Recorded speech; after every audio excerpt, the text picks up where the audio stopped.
Would you like to grow bowlfuls of wonderful eggplants, also known as aubergines? This nightshade family vegetable flowers and fruits in just 2 to 3 months and can be very productive. Known as an annual, producing for 1 year, I have known bushes to produce well into their second year, but that's here in the tropics where we have a virtually endless growing season. Coming up, let's discuss how to grow healthy, productive eggplants. Just a few bushes on 2 to 3 square meters of garden space should give all the family needs. Eggplants are rich in vitamins and minerals and full of antioxidants and are considered health and longevity promoting and disease preventing foods, which can be enjoyed in a variety of dishes, which are very satisfying.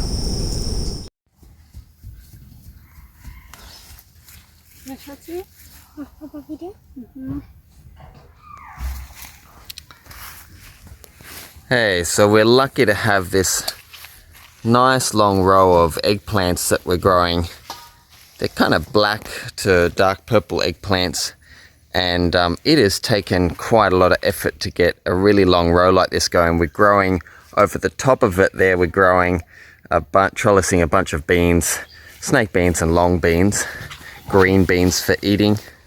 And Jana's just harvesting the eggplants now. We have several plants. In the last 2 years, we had one single plant that grew over there somewhere, and that one single plant was so prolific it covered a couple of meters width and it gave us a bowl every week. And I just thought, wow, this year we've got to get these eggplants going again. But I've planted a row in front of our trellising beans and they get a lot of sun here. We're only about 9 or 10 o'clock in the morning. The sun's right over the top of them already. Beamy down there. And Yana getting lost in the eggplants. We haven't staked them up. So they're basically just they're laying down on the ground. And I'll show you how that works. This is one of the eggplants here. That's the root system. That's it there. It's actually shooting up a totally new shoot going vertical, but they're laying down on the ground and prostrating themselves basically out onto the lawn area, and I'm totally okay with that because having to stake it up is just a little bit more effort, and it means that they've got a really large area that they're covering with their foliage and being very productive. So here we go, we've got a full bowl's worth there, and that was just basically five minutes of picking, and but it took, I would say, a good 3 months to get them up growing productive, and we're at about the 5-month mark now where they're large, and so before 6 months are out, you'll have bowls and bowls of eggplants off just a handful of plants.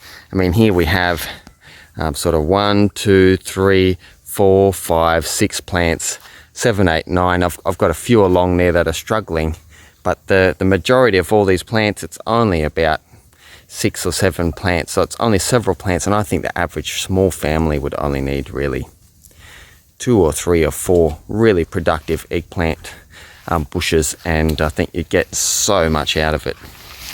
So give it a go. Eggplants are not hard to grow from seed.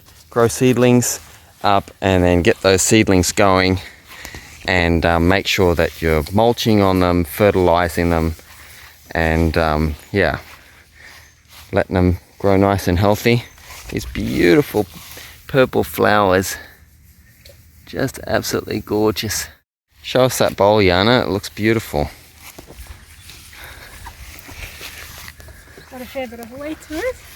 Yeah, that's some serious veg. Beauty. And the beauty cooking it as well. So in summary, guys, homegrown organic eggplants are heavy feeders, best grown in free draining soil enriched with well-rotted manure or compost, and they will need a position in full sun. You should be able to fit 1 to 2 plants per square meter of garden bed.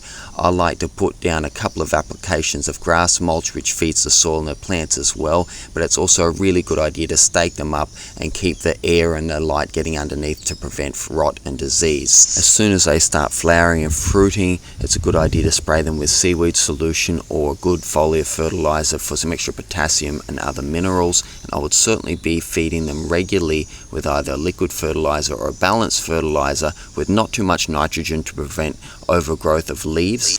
It's often recommended to be adding potassium and a little boron every growing season, and I like to add a little bit of sea salt in as well when I'm fertilizing to make sure there's a bunch of trace minerals there that I can't test for. But if you are low in any particular major or minor minerals, then it's a great idea to take a soil test and correct that so that you know that everything is there in the soil. I'm going to have some videos on that coming out, so look out for that.